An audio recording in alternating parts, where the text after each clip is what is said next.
अस्सलाम वालेकुम जी, कैसे हैं आप सब। उम्मीद करती हूँ आप सब ठीक होंगे और आप सबकी दुआओं से मैं भी बिल्कुल ठीक हूँ। तो आज मैं जो है वो सबसे मेन चीज़ जो सब मुझसे मांग रहे थे, मैं मिट्टियों की जो है जो कुंडे की असल न्याज़ होती है उसकी जो है वो रेसिपी देने लगी हूँ। यहाँ तैयारियाँ हो रही थी, न्याज़ें जो हैं जो चीज़ें लानी थी वो आती जा रही थी और जो रखनी थी ऊपर वो रख दी थी। तो यहाँ जी काम मेड जो है वो साथ साथ बर्तन शर्तन धो रही थी और चीज़ें जो हैं वो हम साथ साथ सेटअप कर रहे थे कि किस तरह करनी है, क्योंकि न्याज़ की चीज़ें पहले अच्छे से धोकर और उसके बाद ही इस्तेमाल करनी है। तो यहाँ जी साथ साथ काम हो रहा था और मैंने कहा चले मैं आपको ये दिखा देती हूँ। बारिश भी आज बहुत ज़्यादा थी और गैस आज सुबह से जो है वो तंग कर रही थी। बहरहाल जी जो हो सकता था वो किया। तो यहाँ जी चॉप कर लिए हैं जो केले ड्राई फ्रूट्स वगैरह डलने थे और ये सब कुछ चीज़ें रखनी और ये वर्क है ऊपर जो रखे हुए। तो अब मैं रेसिपी देती हूँ आपको। तो यहाँ जी अब है जी ये 2 जगह गूंदा जा रहा है, लेकिन आपको मैं एक ही जगह की रेसिपी दूँगी। तो ये 2 कप और इसी तरह आपको ये किलो के हिसाब से 1 किलो आपने मैदा लेना है और ये कपों के हिसाब से अगर देखना चाहे तो वो भी मैं आपको बता रही हूँ। तो यहाँ 1 किलो मैदा है और इसी के साथ ये अब तीसरा कप जा रहा है इसमें, मतलब 1 किलो के हिसाब से, और ये चौथा कप जाएगा और इसी के बाद जो है 5वां कप गया है। और इसी के साथ साथ अब क्या करना है जी, 1 कप सूजी आपको इस डालनी है और इसको अच्छे से मिक्स कर लेना है हाथों से। और उसके बाद जी ये बड़ी इलायची है जिसको हम अक्सर पुलाव में डालते हैं, इसके बीज निकाल कर आपको इसको ग्राइंड कर लेना है और ये ले लें कोई 8, 10, 12 जो है। और ये जी खोपरा है और खोपरे को इस तरीके से काटना है जिस तरह ये कटा हुआ। इससे छोटा भी काटना चाहिए तो आप काट सकते हैं, बूरा नहीं डालना है। तो ये जी आप देख रहे हैं जैसे कि मैंने हाई पूरा बाउल बनाया था, इससे ज़्यादा भी डल सकता है, हम लोगों ने इसी तरह डाला। और ये आ गई है जी चीनी। तो चीनी जो है 1 कप जो है वो भी डाल रही हैं और ये 1 कप पूरा डाल दिया गया है। और इसी के साथ साथ जो है ये दूसरा कप आ गया है। और अभी साथ साथ मैं आपको बताती जाऊँगी किस तरीके से। बिल्कुल इजी था, आपको कुछ नहीं करना है, बस ये जो चीनी है वो भी ग्राइंड कर ली थी हम लोगों ने। पाव चीनी है तो आपको पाव चीनी को ग्राइंड कर लेना है और उसके बाद इसके अंदर डालना है। तो 2 कप चीनी गई और ये जी 1 कप ऑयल है, इसमें से थोड़ा सा अब जितना आपको देखना पड़ेगा कि ऑयल कितना आपको इस्तेमाल करना है, पूरा भी नहीं जाता है। 1 किलो में जो है वो आप कह लें कि 1 कप गया है, वो भी आपको पूरा नहीं एक साथ डालना है, आस्ता आस्ता करके डालते जाना है। और इसी तरीके से नरम हाथों से आपको आटा गूंदना है।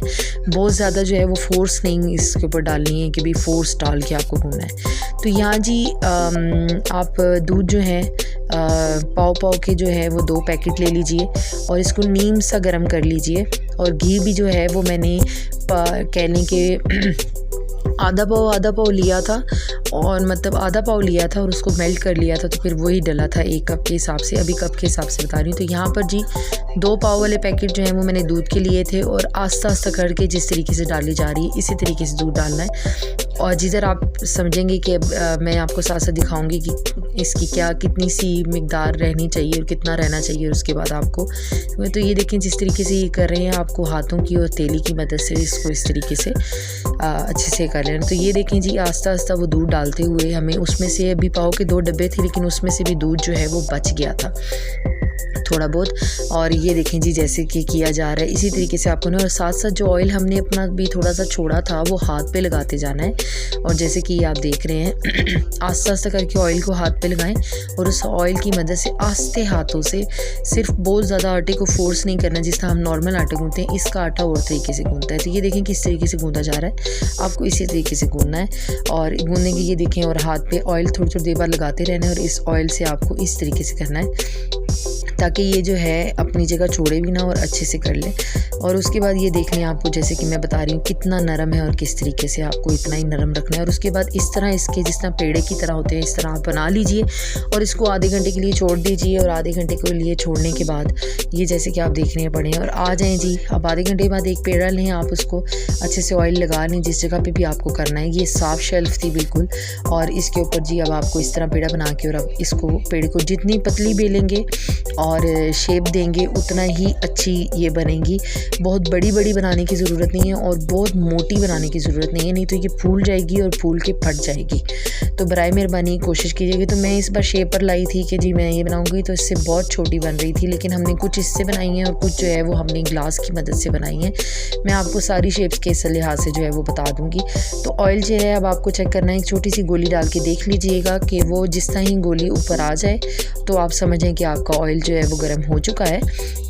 तो अब जैसे कि ये अब हो जाएगा, जिस टाइम ऊपर आएगी तो हम इसके अंदर एक एक करके, आपके पास अगर टाइम पे डिपेंड करता है और चीज़ पे डिपेंड करता है, तो अगर आपके पास ये सांचे बड़े हैं तो फिर तो कोई प्रॉब्लम नहीं, मेरे पास छोटे थे तो इसलिए मुझे ज़रा टाइम लगा थोड़ा सा। तो जिस तरीके से ये किया जा रहा है इसी तरीके से अब आपको देखने की किस तरह है। ऑयल डालते ही आपको वो एकदम से हिलानी नहीं है, थोड़ा सा वक्त लेना है और उसके बाद जो है आपको खुद ब खुद ही पता चल जाएगा।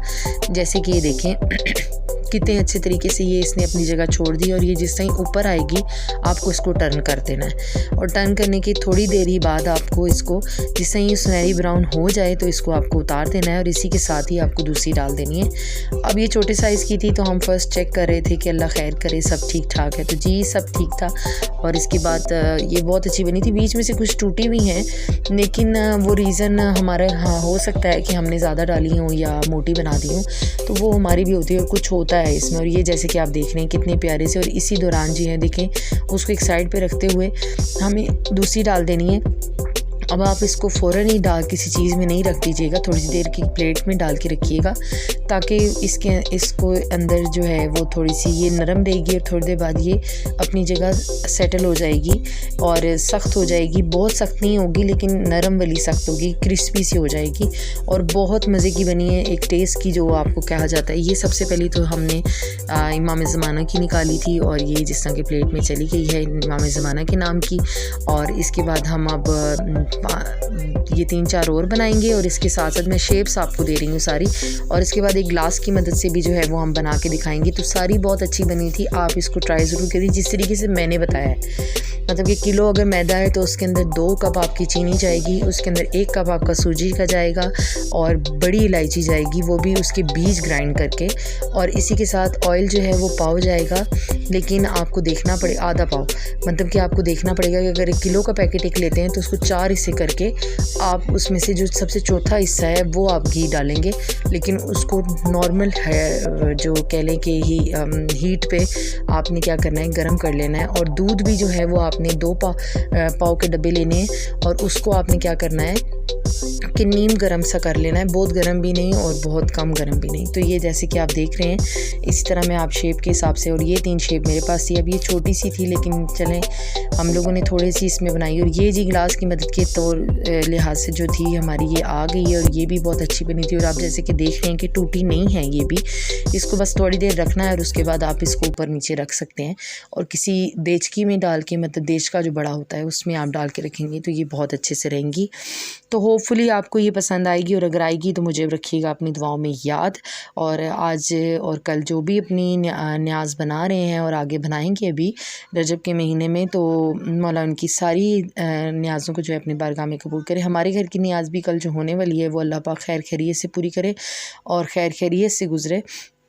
तो ये जैसे कि आप देख रहे हैं जी फाइनली अल्हम्दुलिल्लाह ये डन हो गई थी, और इसके बाद हम लोग ने बाहर आ गए थे और हम सब मिल के जो है वो अब ये, क्योंकि ये 2 तरामियाँ थी और इसको हमें 2 करना है। यहाँ कज़न बेल रही है और ये चाची जो हैं वो डाल निकाल रही हैं। तो बस जी हम अब बैठे हैं ये करने के लिए।